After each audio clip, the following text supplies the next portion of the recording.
श्री जी की कृपा मनाते मनाते महाप्रभु सुधानिधि में कहते हैं कि यद गोविंद कथा सुधारस हृदय चेतो मया जृंभितम यद्वा तद्गुण कीर्तनार्चन विभूषाद्यैर्दिनम प्रापितम यद्यत प्रीतिरकारी तत्प्रिय जनेश्वात्यंतिकी तेन में। जो भी मैंने श्री कृष्ण की पूजा की है, सेवा की है, उनका गुणगान गाया है, उनके भक्तों से, उनके निज जनों से जो भी मैंने स्नेह किया है, कह रहे उस सब का फल मुझे क्या मिले?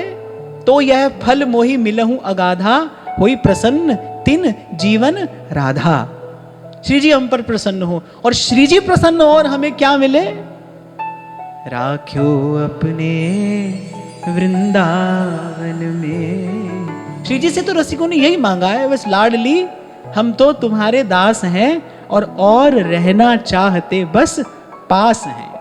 उत्सव होता है तो रसिक जन झोली फैलाकर श्री जी से यही बधाई मांग रहे हैं, कह रहे हो हूं मचल पर्यो या पौरी बस सुख निरखो रहो नेरी, बस पास रख लीजिए।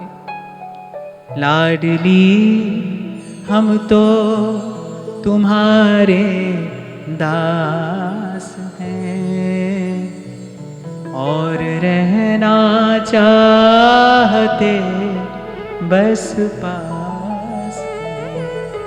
बस मैं एक बात आपको कहूंगा कि वृंदावन का वास तभी सुखद है जब इन रसिकों का संग हो, जब ये रसिक अपनी वाणी से, जब ये रसिक अपने शब्दों से, जब ये रसिक अपने अनुभव की शक्ति से हमारे भाव चक्षु, हमारे भाव नेत्र खोलते हैं और वृंदावन के उस सूक्ष्म स्वरूप का अनुभव होता है। अब इन आंखों से वृंदावन देखोगे तो भाई रोज बदल रहा है, कल क्या था आज क्या है, कल पता नहीं क्या हो जाएगा।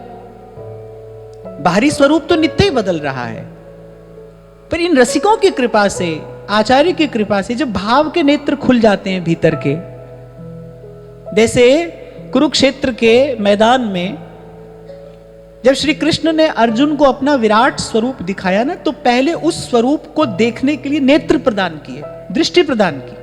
अर्जुन के पास जो दृष्टि थी, यद्यपि अर्जुन की दृष्टि भी साधारण नहीं है, अर्जुन गुडाकेश है, अर्जुन भगवान की विभूति है, क्षुधा और निद्रा को जीत चुका है अर्जुन साधारण नहीं है, वो तो भगवान की विभूति है। तो भी अर्जुन के पास वो दृष्टि नहीं थी जिससे भगवान के उस विराट स्वरूप का दर्शन किया जा सके, तो भगवान ने पहले अर्जुन को दृष्टि प्रदान की। मैं कई बार आपसे कहता हूं ना कि अगर दृष्टि न हो इसका अर्थ ये नहीं है कि वस्तु भी नहीं है। हमको वस्तु नहीं दिखाई पड़ रही तो दो कारण हो सकते हैं, या तो वो वस्तु नहीं है या उसको देखने की हमारे पास में दृष्टि नहीं है। तो जब बात वृंदावन के इस रस स्वरूप की आती है, इस नित्य स्वरूप की आती है, तो भाई इसके लिए एक विशेष प्रकार की योग्यता चाहिए। इसके लिए आपकी चेतना बड़ी चढ़ी हो, किसी भाव के धरातल पर पहुंचना पड़ता है। नंददास अपनी पंचाध्यायी में कहते हैं, बिन अधिकारी भय नहीं वृंदावन सूझे।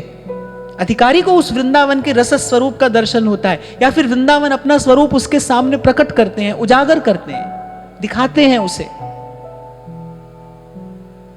नहीं तो नहीं कहते ध्रुवदास जी, खंड खंड हो जाए तन, एक एक अंग के हमारे 100 टुकड़े कर दिए जाएं, अंग अंग सत टूक, पर वृंदावन मत छाड़िए, छाड़ वो है बड़ी चूक।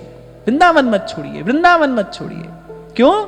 क्योंकि वो कह रहे हैं कि और देश में बसत ही घटत भजन की बात। और ये तो भाई हमारा अनुभव ही है, ये तो हमारा अनुभव है कि और देश में बसत ही घटत भजन की बात, और वृंदावन में स्वार्थो उलट भजन है जात। वृंदावन में स्वार्थ हो, या कोई स्वार्थ से भी रहे, अरे उलट भजन है जात। अब कोई कहे कैसे हो जाता है जी, कैसे हो जाता है? अब भाई किसी ऐसे क्षेत्र में आप चले गए जहां माइनस में टेम्परेचर है, जाड़ा लगेगा कि नहीं लगेगा? किसी बहुत गर्म क्षेत्र में चले जाओ तो गर्मी लगेगी कि नहीं लगेगी? वहां की जलवायु जो है वो प्रभावित करती है ना, तन मन दोनों को ही प्रभावित करती है। ऐसे वृंदावन की भी एक जलवायु है, यहाँ का जल तत्व, यहाँ का वायु तत्व। ध्रुवदास जी ने इसका संकेत किया है, कह रहे रज तो उड़ लागे तनही और पीवे जमुना तोए, वृंदावन में जो कबहू भजन कछु नहीं होए, रज तो उड़ लागे तनहि और पीवे जमुना तोए। तो वृंदावन की ये कुछ ऐसी अद्भुत महामहिमा है, मुझे लगता है जिसको बुद्धि से जाना नहीं जा सकता, पर सहृदय इसका अनुभव अवश्य कर सकता है कि और देश में बसत ही घटत भजन की बात, वृंदावन में स्वार्थो उलट भजन है जात। अब भाई हम विचार करें कि हम तो नहीं रह पा रहे हैं तो क्या करें।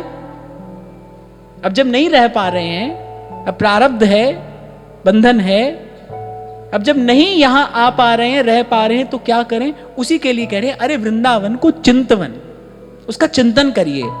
यह दीप उर्बार कोटि जन्म के तम अगही काट करे उजियार।